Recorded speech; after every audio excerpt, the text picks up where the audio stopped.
নমস্কাৰ দুপৰ হিৰাম ষ্টুডিঅত মৰস্মিতা ভাৰতত কৰোনাৰ প্ৰতিষেধক প্ৰদানৰ অনুমতি ডিচিজিআই কোভাক্সিন ভেকচিন প্ৰদানৰ অনুমতি প্ৰদান কৰা হৈছে সংবাদমেলত ঘোষণা কৰিছে ডিচিজিআইৰ ডক্টৰ ভিজি সুমানিয়ে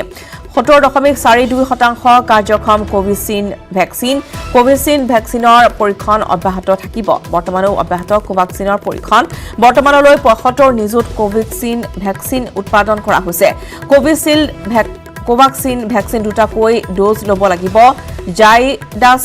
কেডিলাই প্ৰস্তুত কৰা প্ৰতিষেধক হ'ব 3টা ডোজৰ কোভিচিল্ড ভেকচিন জৰুৰীকালীন ব্যৱহাৰৰ অনুমতি প্ৰদান কৰা হৈছে কোভাক্সিন ভেকচিন সীমিত জৰুৰীকালীন ব্যৱহাৰৰহে অনুমতি প্ৰদান কৰা হৈছে কোভিচিল্ড আৰু কোভাক্সিনৰ অনুমোদন ইতিমধ্যে দিয়া হৈছে সেৰাম ইনষ্টিটিউট অফ ইণ্ডিয়া প্ৰস্তুত কৰিছে কোভিচিল্ড ভাৰত বায়োটেক আৰু এনআইভিয়ে প্ৰস্তুত কৰিছে কোভাস্কিন কোভিচিল্ডৰ তৃতীয় পৰ্যায়ৰ পৰীক্ষণ ইতিমধ্যে সম্পন্ন হৈছে আৰু তৃতীয় পৰ্যায়ৰ পৰীক্ষণ বৰ্তমানো চলি আছে কোভাক্সিনৰ বৰ্তমানলৈ 75 নিযুত কোভিচিল্ড ভেকচিন প্ৰস্তুত কৰা হৈছে আৰু কোভাস্কিন প্ৰস্তুত হৈছে বৰ্তমান 10 নিযুত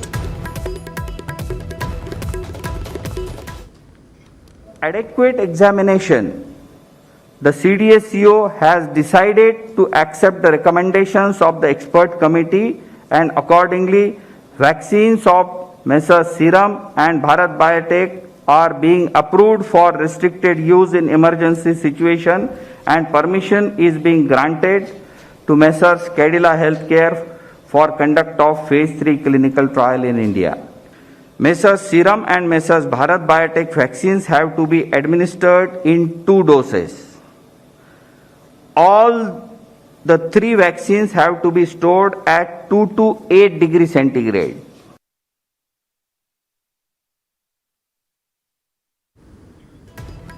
আৰু ভেকচিনৰ অনুমতিৰ পিছতে দেশবাসীক অভিনন্দন প্ৰধানমন্ত্ৰী মোদীৰ চিকিৎসক বিজ্ঞানীসকলক কৃতজ্ঞতা জ্ঞাপন কৰে প্ৰধানমন্ত্ৰীগৰাকীয়ে আত্মনিৰ্ভৰ ভাৰতৰ পথত এয়া এক সবল খোজ ভাৰতৰ চিকিৎসক বিজ্ঞানীসকলৰ কাৰ্যক্ষমতা প্ৰমাণ হ'ল প্ৰতিজন ভাৰতীয়কে গৰ্বিত কৰিব এই সফলতাই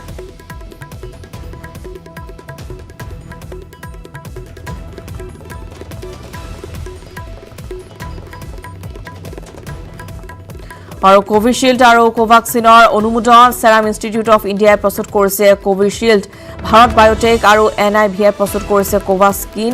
কোভিচিল্ডৰ তৃতীয় পৰ্যায়ৰ পৰীক্ষণ ইতিমধ্যে সম্পন্ন হৈছে তৃতীয় পৰ্যায়ৰ পৰীক্ষণ বৰ্তমানো অব্যাহত আছে চলি আছে কোভাস্কিনৰ বৰ্তমানলৈ 75 নিযুত কোভিচিল্ড ভেকচিন প্ৰস্তুত কৰা হৈছে আৰু বৰ্তমানলৈকে প্ৰস্তুত সম্পন্ন হৈছে 10 নিযুত কোভাক্সিনৰ কোভিচিল্ডৰ কাৰ্যক্ষমতা 70% কোভাক্সিনৰ 60% কাৰ্যক্ষমতাৰ দাবী ভাৰত বায়োটেকৰ প্ৰতিপালি কোভিচিল্ড ভেকচিনৰ মূল্য হ'ব প্ৰায় 1000 টকা ভাৰতত নিৰ্মিত কোভাক্সিনৰ মূল্য কিছু কম হোৱাৰ সম্ভাৱনা আছে বিশ্বৰ আন ভেকচিনতকৈ ব্যয়সাধ্য হ'ব কোভিচিল্ড এতিয়ালৈ নিৰ্ধাৰণ হোৱা নাই কোভাক্সিনৰ মূল্য কোভিচিল্ড কৰোনা ভাইৰাছৰ উৎপৰিৱৰ্তন প্ৰতিৰোধী কোভাক্সিন হৈছে তৃতীয় পৰ্যায়ৰ পৰীক্ষণৰ ডাটা আৰু এতিয়ালৈকে ডাটা ওলোৱা নাই বিশ্ব স্বাস্থ্য সংস্থাই আদৰণি জনাইছে ভাৰতৰ এই পদক্ষেপক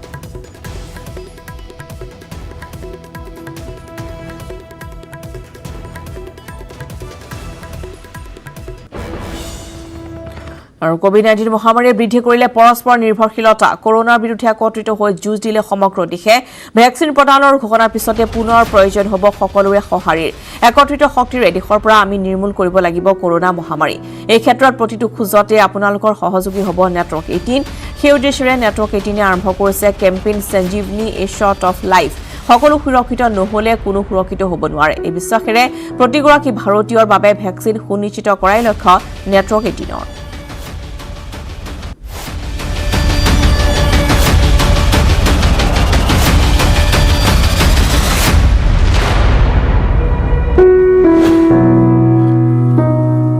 সংঘটিত হয় নলবাৰী চহৰৰ দৌল গোবিন্দপুৰত সংঘটিত হৈছে অগ্নিকাণ্ড হিন্দুস্তান লিভাৰৰ গুদামত সংঘটিত হৈছে অগ্নিকাণ্ড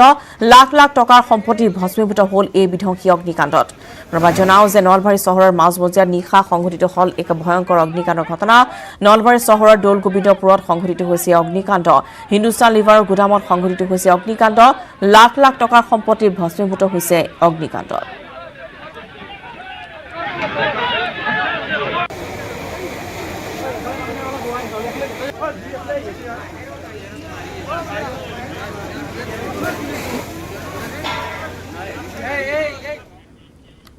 আৰু পুনৰ অসমলৈ আহিব কেন্দ্ৰীয় গৃহমন্ত্ৰী অমিত শ্বাহ 24 জানুৱাৰীত কোকৰাঝাৰলৈ আহিব অমিত শ্বাহ বিটিআৰ চুক্তিৰ বৰ্ষপূৰ্তি অনুষ্ঠানত ভাগ ল'ব শ্বাহে সপ্তাহজোৰা কাৰ্যসূচীৰে অনুষ্ঠিত হ'ব বৰ্ষপূৰ্তিৰ অনুষ্ঠান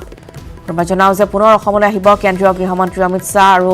24 জানুৱাৰীত কোকৰাঝাৰলৈ আহিব অমিত শ্বাহ বিটিআৰ চুক্তিৰ বৰ্ষপূৰ্তি অনুষ্ঠানত ভাগ ল'ব কেন্দ্ৰীয় গৃহমন্ত্ৰীগৰাকীয়ে সপ্তাহজোৰা কাৰ্যসূচীৰে অনুষ্ঠিত হ'ব বৰ্ষপূৰ্তিৰ অনুষ্ঠান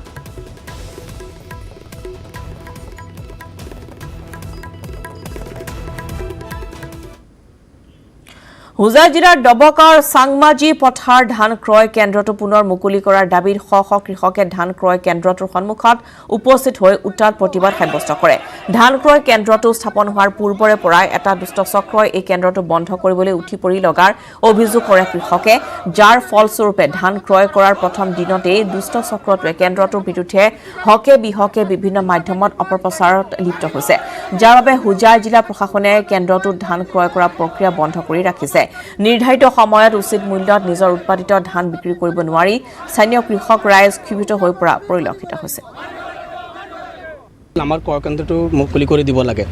ধান ক্ৰয় কেন্দ্ৰটো ইয়াত দুইজনমান দুষ্ট চক্ৰই মিলি ক্ৰয় কেন্দ্ৰটো বন্ধ কৰিব বিচাৰিছে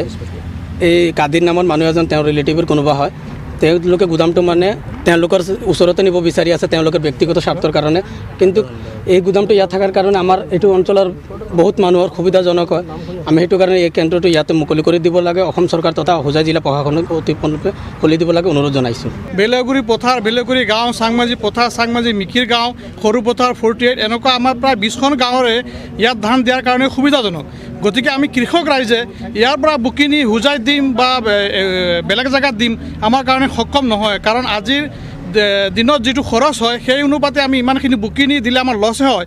গতিকে এই কেন্দ্ৰটো ইয়াত থকাটো আমাৰ কাৰণে অতি আৱশ্যক অতি প্ৰয়োজনীয় গতিকে এই কেন্দ্ৰটো আমাৰ ইয়াত স্থাপন হৈছে যিহেতু আমাৰ ৰাইজৰ কাৰণে আমাৰ কৃষকৰ সুবিধাৰ কাৰণে গতিকে আমি ইয়াত এই কেন্দ্ৰটো থকাটো আমি বিচাৰোঁ ৰাইজে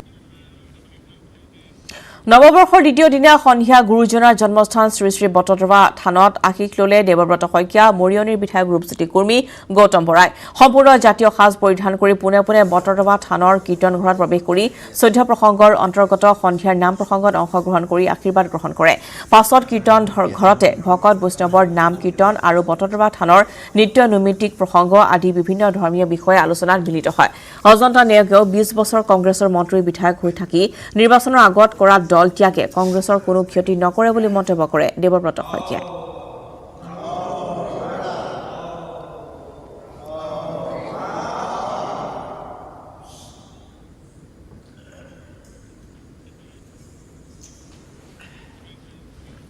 ধ্বংসৰ গৰাহত ৰঙিয়াত ঐতিহাসিক আৰিমত গড় ৰঙিয়াৰ লগতে ৰাজ্যৰ গৌৰৱোজ্জ্বল ইতিহাসৰ সম্পদ হিচাপে চিহ্নিত আৰিমত গড় বেদখলকাৰী কবলত ইতিহাস প্ৰসিদ্ধ আৰিমত গড়টোৰ ঠায়ে ঠায়ে গছ-গছনি কাটি তহিলং কৰিছে নিশাৰ ভিতৰতে ইতিহাস প্ৰসিদ্ধ এই গড়টোৰ ঠায়ে ঠায়ে গছ-গছনি কাটি তহিলং কৰাৰ লগতে মাটি খনন কৰিছে একাংশই নিশ্চিহ্ন হোৱাৰ পথত এই কীৰ্তিৰ চিহ্নটো তৎসত্বেও কোনো গুৰুত্ব নাই ৰঙিয়া সমষ্টিৰ বিধায়ক তথা জলসিঞ্চন মন্ত্ৰী ভৱেশ কলিতা আৰু প্ৰশাসনৰ যদিহে সোনকালে ব্যৱস্থা গ্ৰহণ কৰা নহয় তেতিয়াহ'লে হয়তো কালৰ গৰাহত হেৰাই যাব ঐতিহাসিক আৰিমত গড়টো বেদখলকাৰী কবলত থকা আৰিমত গড়ৰ ভূমিখিনি বেদখলমুক্ত কৰাৰ লগতে ইয়াৰ সংৰক্ষণ আৰু সৌন্দৰ্য বৰ্ধন কৰি পৰ্যটনস্থলী হিচাপে গঢ়ি তুলিবলৈ দাবী জনাইছে ৰাইজে ৰঙিয়াৰ পৰা ইনামুল ইছলামৰ এক প্ৰতিবেদন হয় মই আছোঁ ৰঙিয়াৰ ঐতিহাসিক আৰিমত্ত গড়ত ৰজা আৰিমত্তই প্ৰায় 29,000 বিঘা মাটিত স্থাপন কৰিছিলে আৰিমত্ত গড়টো কিন্তু এতিয়া ধ্বংসৰ গৰাহত আৰিমত্ত গড় ঠায়ে ঠায়ে বেদখল কৰিবলৈ আৰম্ভ কৰিছে ঠায়ে ঠায়ে গছ গছনিসমূহ নিশাৰ ভিতৰত কাটি তহিলং কৰিবলৈ আৰম্ভ কৰিছে তাৰপিছতো চৰকাৰ তথা প্ৰশাসনৰ কোনো ধৰণৰ ভূমিকা গ্ৰহণ কৰা নাই তাক লৈ ক্ষুব্ধ হৈ পৰিছে স্থানীয় লোকসকল আমাৰ লগত স্থানীয় লোকসকল আছে তেখেতসকলৰ পৰা পোনে পোনে জানিব বিচাৰিম কি ক'ব মই তুলসীবাৰীৰ বাসিন্দা হয় এই আৰিমত্ত ৰজাৰ দিনৰ গড়খন এতিয়া ভাঙি চিঙি আৰু দুৰ্বৃত্তৰ কবলত পৰি ধ্বংস হৈ আছে বহু মূল্যৱান কাঠ বহু গছ গছনি আছিল এইবিলাক দুৰ্বৃত্তই তহিলং কৰি আছে এতিয়া মই জানিব খোজোঁ চৰকাৰে এইটো সুৰক্ষা দিয়াৰ কোনো ব্যৱস্থা গ্ৰহণ কৰা নাই ইতিহাস প্ৰসিদ্ধ আৰিমত্ত গড়ত চৰকাৰে কোনো ধৰণৰ গুৰুত্ব নিদিয়াৰ অভিযোগ উত্থাপন হৈছে আমাৰ লগত আন এগৰাকী স্থানীয় লোক আছে তেখেতৰ পৰা জানিবলৈ বিচাৰিম কেনেকুৱা অৱস্থা আৰিমত্ত গড়ৰ আৰিমত্ত গড় মানে এইটো ৰজাৰ দিনৰ গড় ইয়াতে বহুত মাটি আছে গড়ৰ ভিতৰত তো এইখিনি আমাৰ গছ গছনি চৰকাৰে গছ গছনি ৰুইছিল ৰোৱাৰ পাছতে এতিয়া মানুহে ৰাতি কৰি গছ গছনি কাটি লৈ যায়, চৰকাৰে কোনো গুৰুত্ব নিদিয়ে। তাৰপাছত এই গছৰ মাটিও কোনোবা কানি কাটি লৈ যায়, মাজে মাজে গৰা খহনীয়া ভাঙি ভাঙি গছটো নোহোৱা হৈ আছে। তো এইখিনি চৰকাৰে যাতে আমাক সুৰক্ষা দিয়ে, এইখিনি আমাৰ ক'বলগীয়া। ৰজা আৰিমত্তই নিজৰ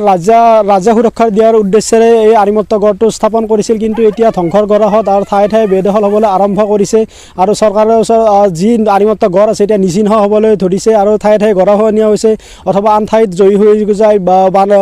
হাৱত পৰিণত হৈছে। চৰকাৰৰ ওচৰত দাবী জনাইছিল,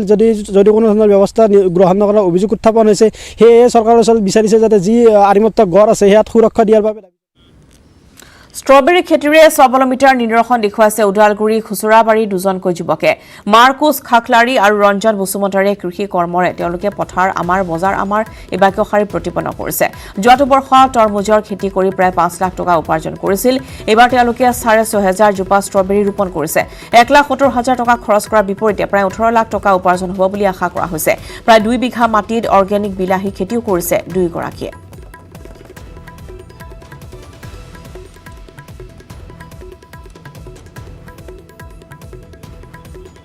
ওদালগুৰিৰ পৰা ৰিপুঞ্জয় নাথৰ এক ৰিপৰ্ট। খেতি আমাৰ পথাৰ আমাৰ এই বাক্যশাৰী সৰগত কৰি ওদালগুৰি জিলাৰ খুচুৰাবাৰীৰ মাৰ্কুছ খাখলাৰী আৰু ৰঞ্জন বসুমতাৰী নামৰ দুজন যুৱকে যি ষ্ট্ৰবেৰী অত্যাধুনিক খেতি বুলি ক'ব লাগে ষ্ট্ৰবেৰী খেতি কৰিছে আৰু সেই ষ্ট্ৰবেৰী খেতিৰ কিছু দৃশ্য মোৰ কেমেৰা সহযোগে দেখুৱাব। এইদৰে সুন্দৰকৈ লানি লানিকৈ এই ষ্ট্ৰবেৰী ৰোপণ কৰা হৈছে আৰু ষ্ট্ৰবেৰী কিছু পকিবলৈ আৰম্ভ কৰিছে। সম্ভৱ হ'লে মোৰ কেমেৰা সহযোগে দেখুৱাব। এইদৰেই ষ্ট্ৰবেৰী পকি আছে, প্ৰতিডাল গছতে ষ্ট্ৰবেৰী পকিবলৈ আৰম্ভ কৰিছে। প্ৰায় 6,500 জোপা ষ্ট্ৰবেৰী খেতি তেওঁলোকে আৰম্ভ কৰিছে। লগতে তেওঁলোকে বিলাহীৰ পৰা আৰম্ভ কৰি বিভিন্ন খেতি তেওঁ কৰিছে। মোৰ লগত এই মুহূৰ্তত মাৰ্কুছ খাখলাৰী আছে, তেওঁৰ পৰা মই কিছু জানিবলৈ চেষ্টা কৰিম। আপুনি মূলতঃ কি ষ্ট্ৰবেৰী দেখিছোঁ, আপোনাৰ ষ্ট্ৰবেৰী ধুনীয়াকৈ লাগিব আৰম্ভ কৰিছে, বিলাহীও খেতি কৰিছে। এই ষ্ট্ৰবেৰী কিমান জোপা কৰিছে আৰু কেনেকুৱা পদ্ধতিৰে কৰিছিলে, আপুনি ক'ৰ পৰা আনিছিলে বীজটো? মই 6,500 গছ লগাইছোঁ।